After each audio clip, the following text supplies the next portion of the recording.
And so my coding journey began. Hello, I'm Vivian.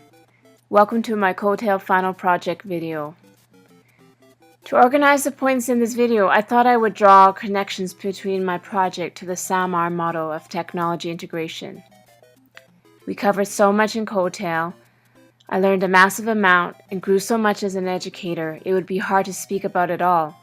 So I thought the SAMR model would be a good focus point for this video.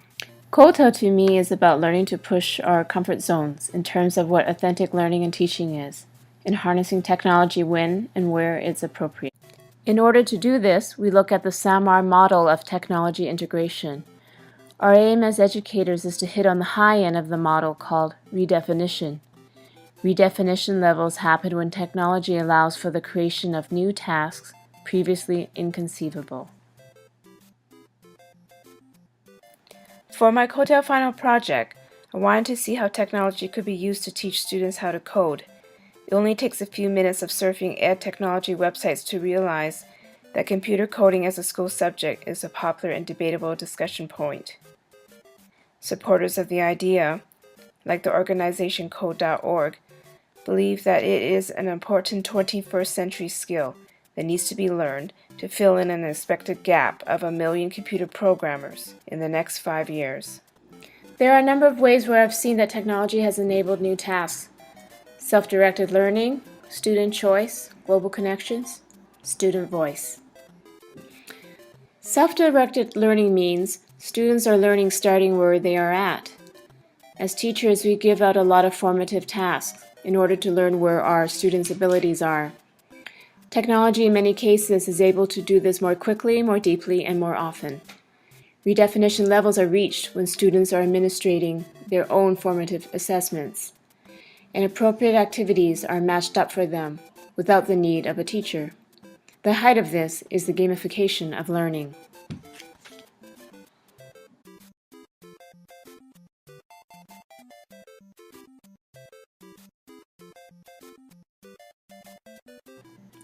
Now, where do I fit into all of this? In order to teach coding, I had to learn how to code myself, and that wouldn't be such an easy thing to do. I had no idea how to code. I only had 2 experiences with computer coding in my life. The first one was when I was in grade 7, about 12 years old. Our school got these shiny new Apple IIe computers, those ugly ones with the dark green screen. Let me see if I can find a picture for you of Apple IIe. Here's, for example, someone's Apple IIe. And so I think the language was BASIC, and I learned how to use the BASIC language to draw a square. And then next, my second experience with coding was in university, and all of us education students were required to take one computer in education course. And it wasn't a very deep course. We had assignments like print out a banner for your classroom using a dot matrix printer. Do you remember those? And I remember one of my assignments was to use the logo computer language to, once again, draw a square. So here's an example of logo. Move it over. So forward 100, right 90 degrees, forward 100. So I think there's more to it, to the coding. But anyway, so using the turtle in the middle to tell him to draw a square, and that was a logo computer language. So anyways, my prior experience with coding wasn't very strong, so it would be very interesting for me to try to learn how to code before trying to teach how to code. Well, that's how learning how to code was 20 plus years ago. Happily, technology has advanced, and there are a lot of resources for children and adults online in order to learn how to code. In previous clips, you saw Angry Birds and Zombies and Sunflowers. Those were examples of the puzzles offered by a website called Code.org, whose purpose is to teach children how to learn how to code. And so in order to learn how to code myself, I decided to go through that program, and the program is the 20-hour of code program. And so if you see on the computer screen here, these are the 20 stages of the 20-hour program. And every time I finished a puzzle successfully, I got a tick mark. And then each time I finished learning about certain concepts, I also got a trophy. So we can see here, there's the sequence concept, repeat until block concept, the if else block concept, and I would get a bronze, silver, and gold trophy as I advanced through all the stages. And it was done completely online, and if I made a mistake, I would get another chance. I kept on working on it until I'd mastered the level. And at the end of the 20-hour program, the website issued a certificate. So that's how I taught myself how to code. And I thought that if I could get through the 20-hour program myself, then certainly I could probably deliver it to students through a coding club. And so that's how I learned how to code, and that's what my coding club became. It became after-school club where students work through the 20 hours of the program. These are some of my students in my after-school coding club. My after-school coding club ran twice a week. Each session was 1 hour long. My students ranged from year 3 to year 7, and I thought this was a good age range for these types of games and puzzles. My club didn't offer 20 hours, so I didn't expect anyone to graduate, but happily I was surprised. A number of children went home and continued their learning at home, and 2 of the students actually were able to finish the 20-hour course mainly at home. One student was in year 6 and the other was in year 7. So we were talking about the SAMR model of redefinition, and redefinition can be when students are self-directing their learning and when they are offered choice. And certainly they were directing their learning throughout this program, and the choice came as students were able to hop around and choose the activities and concepts that they wanted to tackle in the order that they wanted to learn them. And speaking of redefinition, what is more redefining than the fact that school doesn't just happen within the school walls? These students continued their learning while at home, and they chose to continue their learning because they were engaged and motivated, and the fact that the puzzles were difficult didn't put them off at all. The great thing about technology and the internet is that I was able to share in detail with parents what their child was up to. So I wrote a show and tell blog post, and within the blog post I posted links to the students' programs so parents could click on them and run the programs and see the coding that their child has done. So here are some of the links, and we can look at fancy ladders. Click on that and it would open up this page. And here's the coding that the child did. And we can click here and run to see how it works.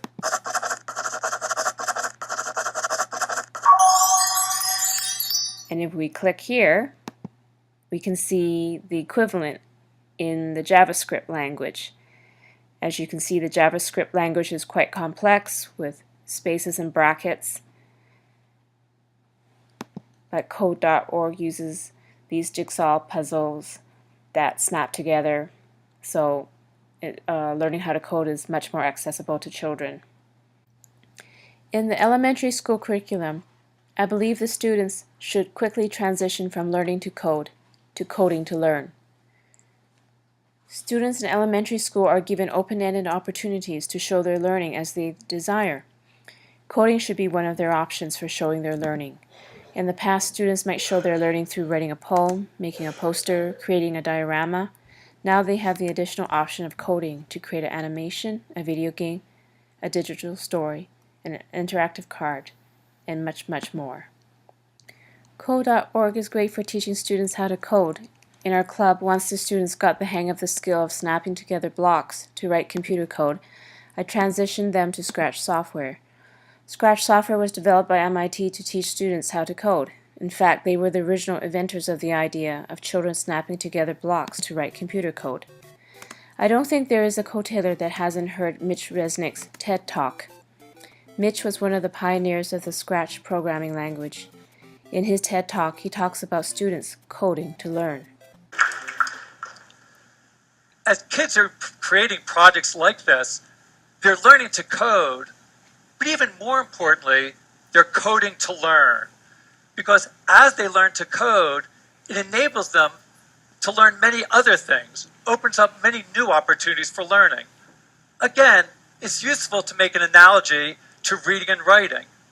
When you learn to read and write, it opens up opportunities for you to learn so many other things. When you learn to read, you can then read to learn. And it's the same thing with coding. If you learn to code, you can code to learn. Now, some of the things you can learn are sort of obvious. You learn more about how computers work, but that's just where it starts. When you learn to code, it opens up for you to learn many other things.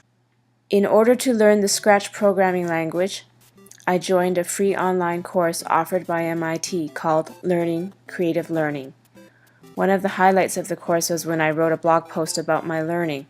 Somehow Mitch Resnick came across it and tweeted out how much he enjoyed the blog post. I was so thrilled, as it was like some superstar celebrity was talking to me. My boys were duly impressed that Mitch Resnick, the inventor of Scratch, had tweeted their mom. Here are some examples of Scratch programming from the Coding Club. Hey! Sup, Dad? It's the time of year when dads all over the world have their special day.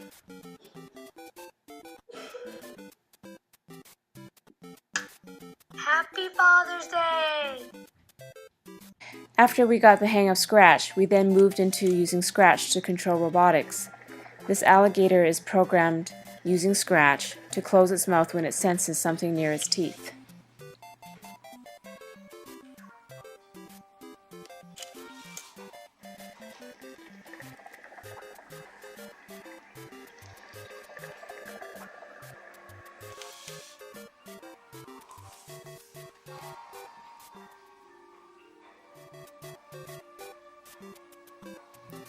Now we've talked about self-directed learning and student choice.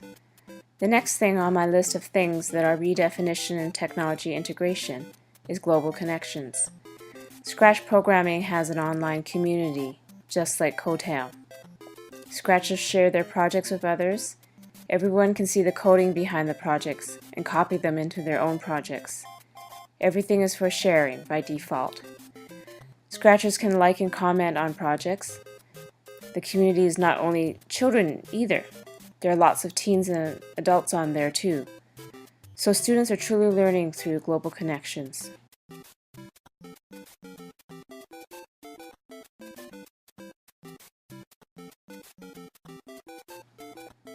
Here's a screenshot of my Scratch studio where my students share their Scratch programs. The height of global connections for collaborative learning was on World Scratch Day this past May 17th. Dan Slaughter, a co-tailer in my cohort, pioneered the first primary school global codeathon. 15 schools in 7 countries and 200 plus students from around the world, including South America, Europe, and Asia, got together on a live Google Hangout to learn how to code with Scratch together. I helped out Dan by connecting him up via Twitter to 2 international schools in Switzerland where I live, and I was thrilled to see the 2 schools join. Unfortunately, I wasn't able to bring my own students as my club hadn't started yet, but I did bring my 10-year-old son. One neat thing about Dan's Global Codeathon was the fact that Don Gattori, the inventor of the infamous Flappy Bird app, gave hints and tips to the coders. Here's an example of technology giving students access to world experts. There will be a European-wide Global Codeathon in October, and hopefully I can bring my club to that, so they too can experience learning through global connections. My last point of redefinition in terms of tech integration is student voice. What I mean by student voice is that students have the ability to access the world stage to say something and to teach something. In this coding journey, I wrote lesson notes for teachers to each stage of the 20-hour of code. I shared them through my Coetail blog. Suddenly, visits to my blog shot up to over 1,000 visits a month. I hope teachers are finding them useful, but I have a feeling that lots of my visits are students looking for help with the puzzles. I guess you can call this my 15 minutes worth of fame, or maybe my 15 months worth of fame. As I was learning about coding, I was bookmarking a lot of interesting blog post articles about coding. I decided that instead of just bookmarking them, maybe I would share my findings through a paperly. I called my paperly the Infinitely Loopy Coding Teacher Times, after my coding club that I called the Infinite Loop Coding Club. My paperly comes out every 2 weeks. Maybe you would like to subscribe. My students also had a chance to have a voice on the world stage. I showed them an online summer activity offered by the website pursuitery.com. It's a summer challenge where students need to code 5 different styles of games using Scratch. If they finish doing the 5 programs and submit them, they win a Ninja Scratch Cat digital badge. One of the students' programs was featured during one of their live recorded show and tell programs. It was exciting for us, just as if we were on TV. We also interacted in real time with the host of the show through Twitter by thanking him for the mention, and he responded to us on the show too. In conclusion, I would say that there were many opportunities for technology to redefine learning experiences through coding and the Coding Club. There were opportunities for self-directed learning, student choice, global connections, and student voice. I was a teacher that self-taught herself how to code through technology and online communities. I only knew enough to be barely one step ahead of the students, but that was enough for a start. Very quickly, the students surpassed me, and they were teaching me instead. If that isn't a sign of redefinition, I don't know what would be. Keep calm and code on.